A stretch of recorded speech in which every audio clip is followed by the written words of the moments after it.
Olá, pessoal! Nesta videoaula faremos um resumo das principais vias de administração de fármacos. A ingestão oral é o método mais usado para administrar fármacos. Também é o mais seguro, conveniente e econômico, mas apresenta algumas desvantagens. Pode ocorrer, após a administração por via oral, destruição de algumas moléculas de fármacos pelas enzimas digestivas ou pelo pH gástrico baixo. Os fármacos presentes no trato gastrointestinal podem ser metabolizados por enzimas da flora ou mucosa intestinais ou do fígado antes que possam alcançar a circulação sistêmica, ou seja, eles podem sofrer o efeito de primeira passagem, o que leva a uma biodisponibilidade incompleta.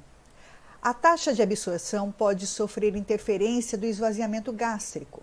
Qualquer fator que acelere o esvaziamento gástrico geralmente aumenta a taxa de absorção do fármaco, enquanto qualquer fator que retarde o esvaziamento gástrico tem efeito contrário. Podem sofrer ação de alimentos e também suas características podem influenciar na taxa de absorção. Por exemplo, a hidrossolubilidade reduzida ou permeabilidade baixa das membranas pode levar à absorção incompleta. Os fármacos podem causar vômitos quando administrados pela via oral devido à irritação da mucosa gastrointestinal. E, além disso, existe a necessidade de contar com a colaboração do paciente. A absorção pela mucosa oral, quando se administra um fármaco por via sublingual, tem importância especial para alguns fármacos, apesar do fato de a superfície disponível para absorção ser pequena. A drenagem venosa da boca é realizada pela veia cava superior, que desse modo faz um bypass da circulação porta. Por essa razão, um fármaco administrado por via sublingual e absorvido neste local é protegido do metabolismo rápido no intestino e na primeira passagem pelo fígado.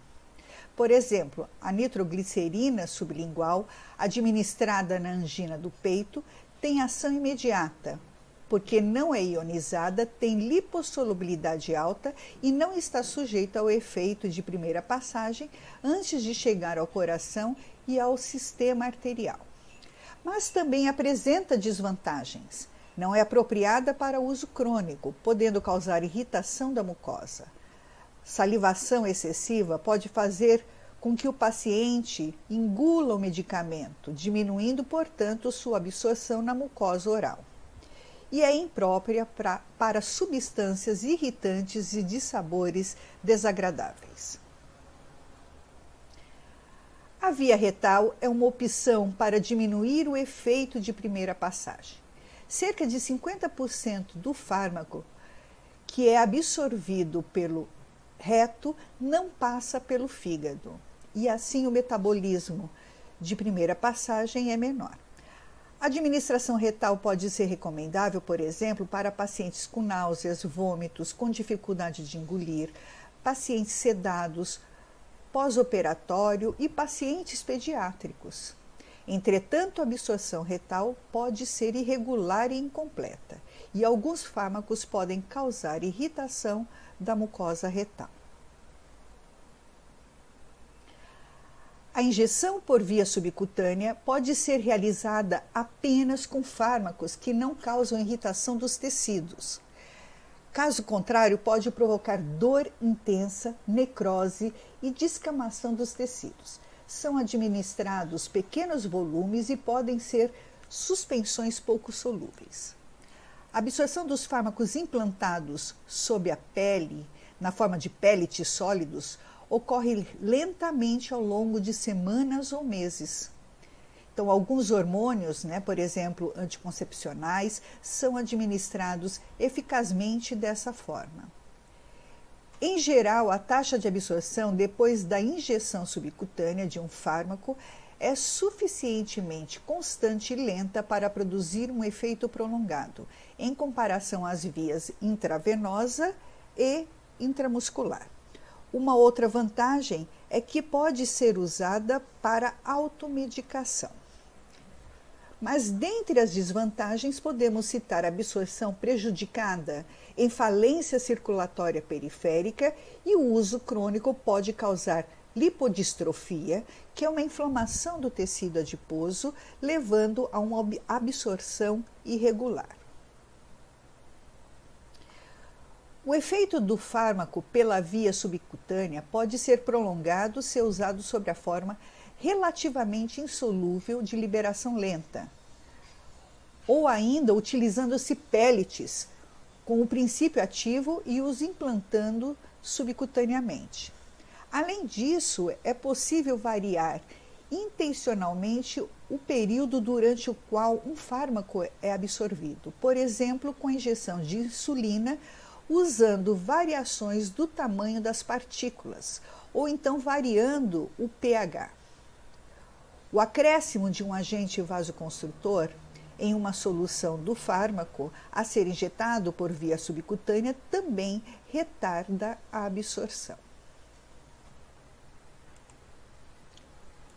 Na administração de fármacos por via intramuscular, os volumes são moderados, podendo ser administradas por essa via suspensões oleosas e algumas substâncias irritantes. É uma via de administração confiável e previsível, apropriada para formulações de depósito, que levam a uma absorção lenta e prolongada. A absorção dos fármacos em solução aquosa depois da injeção intramuscular depende da taxa de fluxo sanguíneo do local de injeção e pode ser relativamente rápida.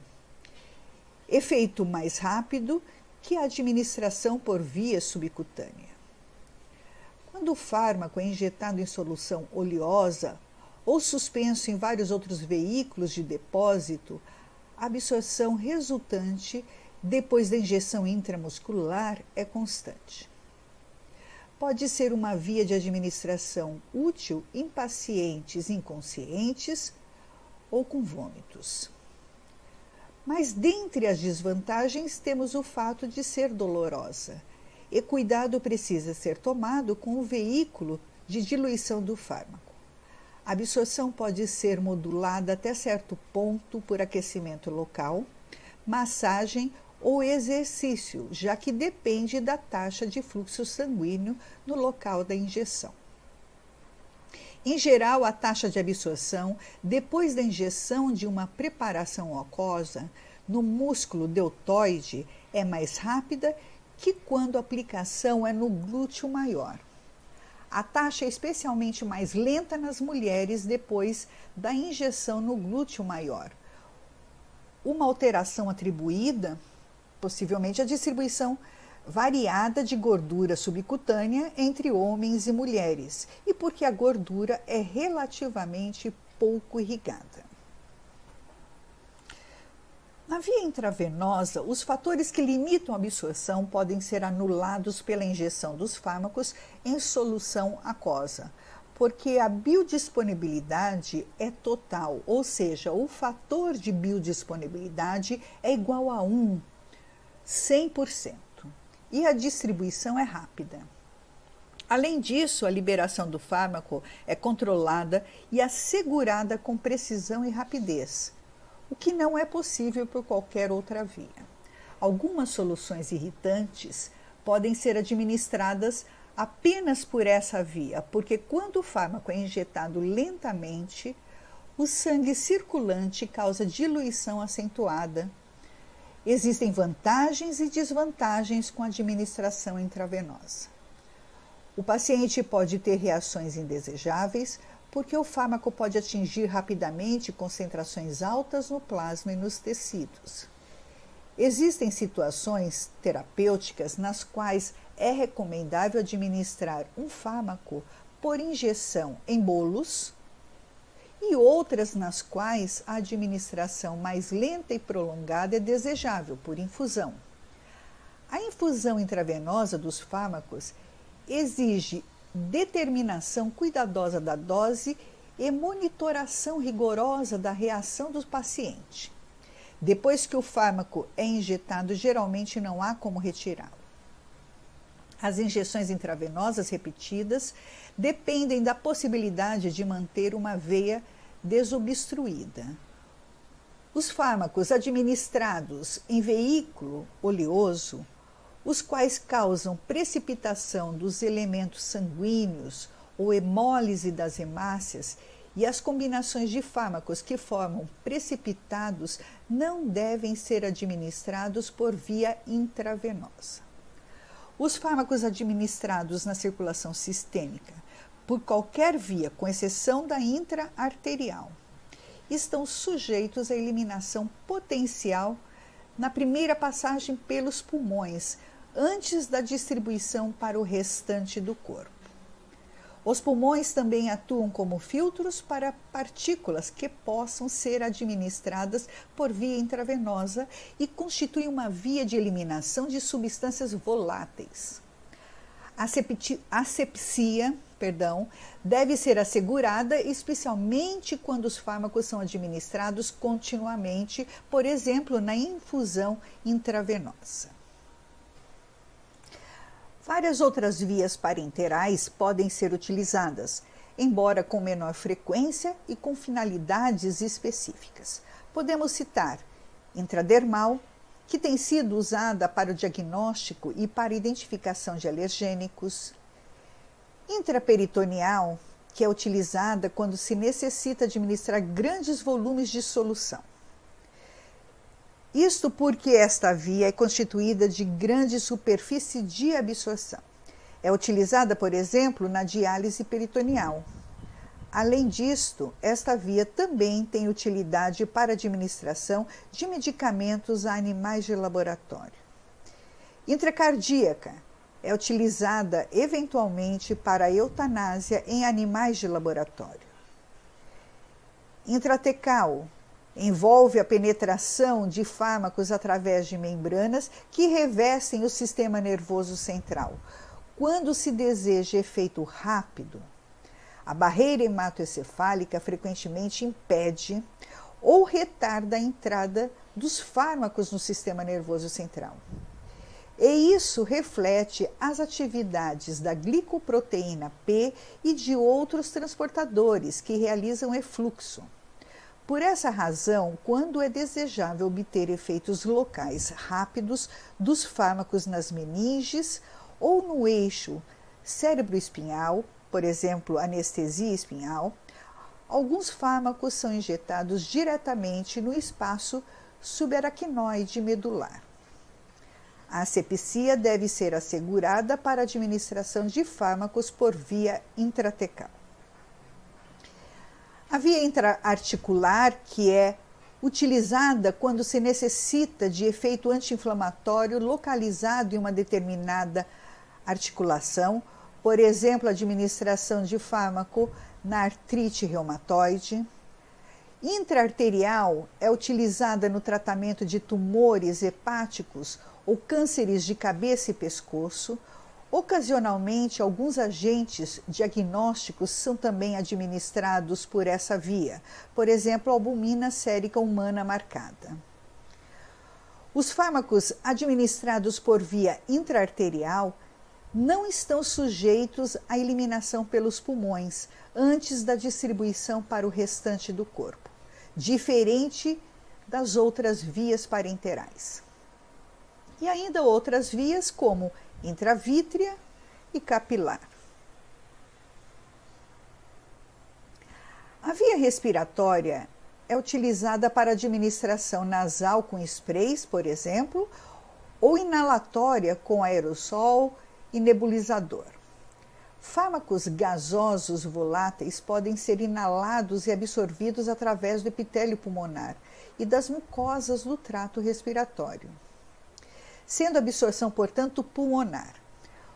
O acesso à circulação é rápida por essa via, tendo em vista que a superfície pulmonar é grande. Além disso, as soluções com fármacos podem ser atomizadas e as gotículas minúsculas em suspensão no ar, aerosol, inaladas pelo paciente. Tanto a aplicação nasal como inalatória restringem o local de ação do fármaco. As vantagens da inalação incluem a absorção praticamente instantânea de um fármaco para a corrente sanguínea, evitando a perda pela primeira passagem. E nos pacientes com doença pulmonar, a aplicação do fármaco no local da ação desejado, como é o caso da inalação de óxido nitroso para tratar hipertensão pulmonar de lactantes prematuros e dos adultos. Mas dentro das desvantagens podemos comentar que pode ocorrer irritação local, dificuldade em ajustar a dose e ainda pode ocorrer efeitos sistêmicos, como comentado. Embora essa via normalmente usada para ação local de fármacos, algumas vezes se utiliza-se dessa via para se obter efeitos sistêmicos, como a administração de hormônios e insulina, e ainda o uso não terapêutico de cocaína e heroína. A via cutânea, ou seja, a aplicação tópica do fármaco na pele, é bastante utilizada para se ter um efeito local, mas apresenta como desvantagens o custo elevado de formas farmacêuticas para aplicação na pele. As substâncias necessitam ser lipossolúveis e pode ocorrer efeitos sistêmicos. A absorção dos fármacos que conseguem penetrar na pele intacta depende da área de superfície sobre a qual são aplicadas e de sua lipossolubilidade. A absorção sistêmica dos fármacos é muito mais rápida quando há abrasões, queimaduras ou pele desnuda. A absorção pela pele pode ser ampliada pela suspensão do fármaco em um veículo oleoso e pela fricção dessa preparação na pele. A hidratação da pele com um curativo oclusivo pode ser usado para aumentar a absorção. Isso porque o processo de absorção pela pele depende da umidade. A disponibilidade de adesivos transdérmicos tópicos de liberação controlada, os PETs, tem aumentado, incluindo os de nicotina para tratar tabagismo, escopolamina para cinetose, nitroglicerina para angina do peito, testosterona e estrogênio para tratamento de reposição hormonal, vários estrogênios e progestegênios utilizados como anticoncepcionais e fentanila, que é um analgésico opioide utilizado em analgesia. Neste gráfico está demonstrado o efeito da umidade relativa da pele de porco in vitro na absorção do paration, um potente inseticida organofosforado. Observem que a absorção do fármaco pela pele depende da umidade desta. Quanto maior a umidade da pele, maior a taxa de absorção. E neste outro gráfico, temos demonstrado que a vasodilatação cutânea aumenta a absorção sistêmica. Aqui notamos que ocorre aumento da absorção sistêmica em porcos quando a lidocaína transdérmica, que é um anestésico local, é administrada em associação a um vasodilatador, a tolazolina. Os fármacos oftálmicos de aplicação tópica são usados principalmente por seus efeitos locais. O uso de colírios e de lentes de contato impregnadas com fármacos e de implantes oculares permite que os fármacos sejam aplicados onde eles precisam estar para que ocorra liberação direta. Mas pode ocorrer também efeitos sistêmicos. Alguns fármacos são aplicados nas mucosas da orofaringe, líquidos para a cavidade oral, para colutórios, os antissépticos bucais, e gargarismos, que vão agir na boca e garganta, principalmente em decorrência de seus efeitos locais. Mas outras mucosas também podem ser utilizadas para a administração de fármacos como conjuntiva, nasofaringe, vagina, entre outras. Pode ocorrer também como efeitos adversos, efeitos sistêmicos. Em geral, a absorção desses locais é excelente. E o efeito sistêmico, às vezes, é desejado, podendo ser vantajosa, por exemplo, na imunoterapia. Bom, pessoal, ficamos por aqui. Até nossa próxima aula e bons estudos.